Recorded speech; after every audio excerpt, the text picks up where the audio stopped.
Hello, my name is Pablo Fabre, and today I'm presenting the book review that I made for my final assignment in this class. The book that I choose to review is the Becoming an Emotional Intelligent Teacher, which was written by William Powell and Austin Besuma. The book was published in 2010 by the Sky Course Publishing. So for starting this, I will start with a quote, a quote that I take from the book, like is that learning involves our heart and our head. What you mean with that, I think that this is the most important phrase in this book because when we are a teacher, it is not only necessary to have a past experience on the teaching and pedagogical areas, but we also need to know ourselves, to work identity, to work in knowing who we are, what aspects of our life or balance, different stuff we write our actions, reactions, and behavior, what things we believe, and go deeper in that to understand what really move us as a teacher and as a person, as a professional. So this book was pretty interesting, and I think that it has a really strong theoretical foundation that will really catch my attention. The book discusses different areas like education, like social psychology, anthropology, sociology, and also neurosciences. Some of the main scholars that helped to construct the theoretical foundation of the book was Gorman, that is one of the scholars that talk about the five components of professional development. Another one that the authors cite a lot and reference a lot is Nieto, who talk about the different aspects of different ways that we need to have an effective teaching. They also talk about Harvard, who apport in some of the components for the emotional, the development of emotions. He called it the geography of emotions. And finally, there are some works that discuss different developments of emotional intelligence, such as Barcon, Parker, and Meyer, and Salery. This book is really dynamic. I mean, it has a really good flow. It was nice to read, and it helped me with a lot of ideas. But the way that the authors use the book and starting like explaining all the concepts and all the ideas, how to support the ideas is like different aspects and different things. Like they use several definitions for those for helping readers understand what's the meaning of that.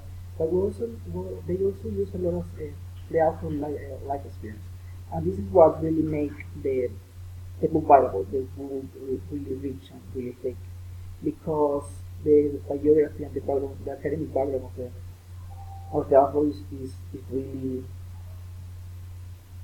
is very good. They have talked a lot of in different countries. They have been involved in different levels of education and in different schooling structures in different countries, different contexts. So they have brought that information, that experience to the book, and give us like a broad aspect of this concept.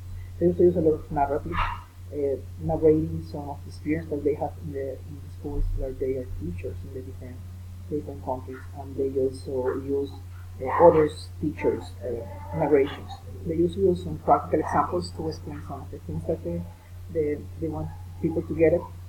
And this is a research-based book. They use a lot of research. They include lab experiments, previous research that other scholar has made on the field that they want to explain.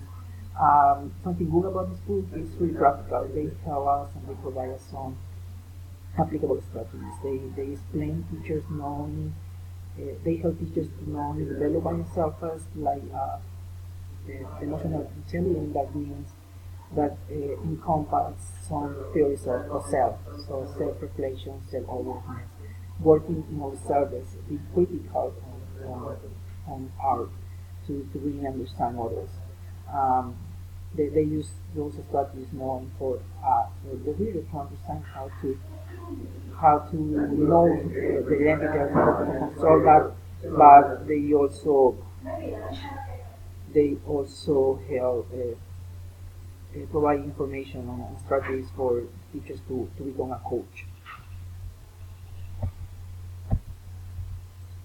And then we have that the implications and applications for teachers is that the teacher who has a stronger development in emotional intelligence support more effective and efficient students learning.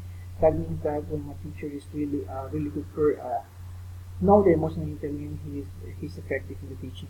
That the teachers need to create physical and psychological safe learning environment, and to do that we need to know first ourselves, to know who we are, and then to start knowing the others.